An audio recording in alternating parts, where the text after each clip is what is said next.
بسم الله الرحمن الرحيم.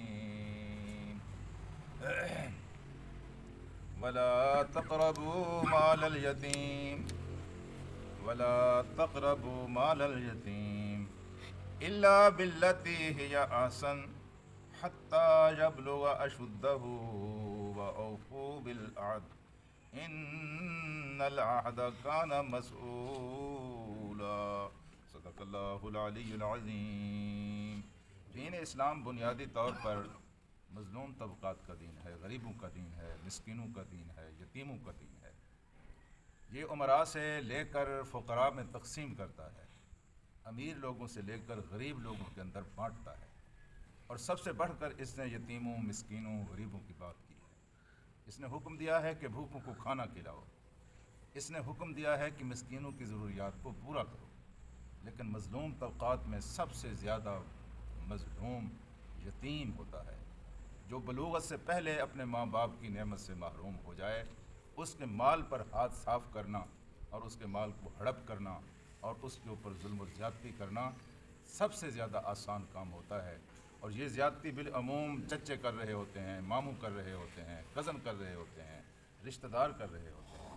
اور ان کے خلاف شکایت بھی وہ بیچارہ کہیں نہیں لے جا سکتا، اس لیے کہ وہ خود یتیم ہوتا ہے، مسکین ہوتا ہے، اپنی بات کہہ نہیں سکتا، اپنے حقوق کی بات کر نہیں سکتا.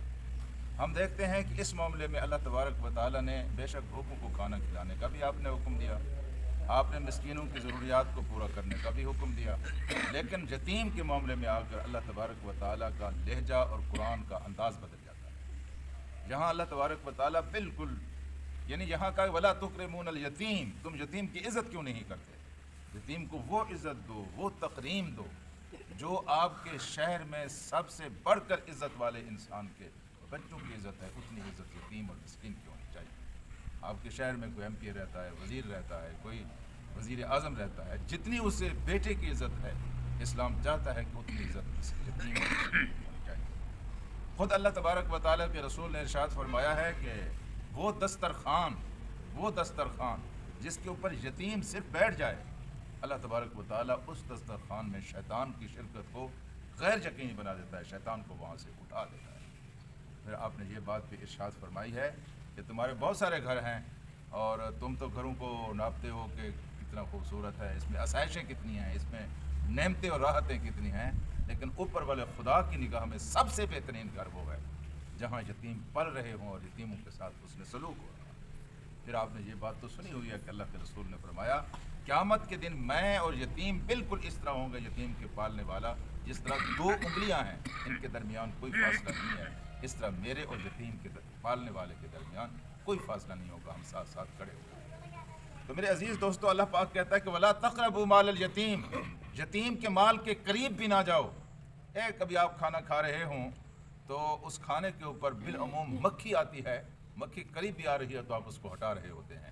کیوں لگتا ہے کہ اللہ تبارک و تعالیٰ یہ جو مکھیوں کی طرح چھپٹ پڑتے ہیں یتیم کے مال پر لوگ، اللہ تبارک و تعالیٰ خود اس کا محافظ بن کر کہہ رہا ہے کہ ہٹ جاؤ، اس کے قریب نہ آؤ، اس کے قریب نہ آؤ، اس کے قریب بھی نہیں آنا. ولا تقربوا مال الیتیم الا بالتی ہی احسن. ہاں، آسن طریقے. اس کا کیا مطلب ہے؟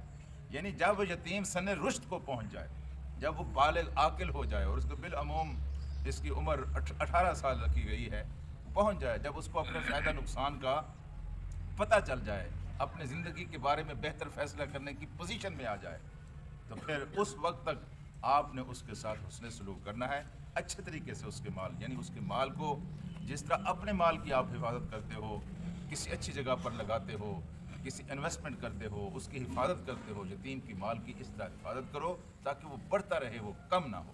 ہاں البتہ اگر آپ بالکل غریب ہیں اور آپ کے حالات اتنے اچھے نہیں ہیں اور آپ یتیم کی کفالت کر رہے ہیں تو پھر بھی اللہ کو گواہ بنا کر اس میں سے آپ اتنا حصہ لے سکتے ہیں جس کے آپ مستحق ہیں. درمیان میں آپ کے اور یتیم کے اللہ تبارک و تعالیٰ کی ذات ہے. یہ آسن اور بہترین طریقے سے. اور پھر ارشاد فرمایا ہے کہ حتیٰ یبلغ اشدہ، یہاں تک کہ وہ پہنچ جائے، اشدہ اپنی جوانی کو پہنچ جائے، جوانی تک آپ نے اس کے مال کی حفاظت کرنی ہے. اللہ تبارک و تعالیٰ کی طرف سے آپ نمائندے ہیں. صرف یتیم کی ذمہ داری نہیں ہے، یتیم ہو گیا ہے اب اس بوجھ کو اس نے اٹھانا ہے. بلکہ جس سے اللہ پاک بچپن میں اس کے والدین اس سے واپس لے لے، یہ بوجھ سارے محلے پر، رشتہ داروں کے اوپر تقسیم ہو جاتا ہے، پورے معاشرے کے اوپر تقسیم ہو جاتا ہے۔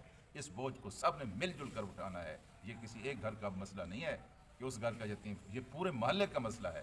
اگر محلے والوں کو، رشتہ داروں کو پتہ چل رہا ہو کہ اس کے مامے، چاچے، اس کے کزن اس کے ساتھ زیادتی کر رہے ہیں، تو سارے اہل محلہ کو، رشتہ داروں کو اس طرح یتیم کی پشت پر کھڑے ہونا چاہیے جس طرح وہ اپنے بچوں کے سلسلے میں کسی زیادتی پر کھڑے ہو جاتے ہیں۔ دوسری بات اس میں جو ارشاد فرمائی ہے وہ یہ ہے کہ وَأَوْفُوا بِالْعَهْدِ، اللہ کے ساتھ کیے ہوئے وعدے اور اللہ کی مخلوق کے ساتھ کیے ہوئے وعدوں کو پورا کیا کرو۔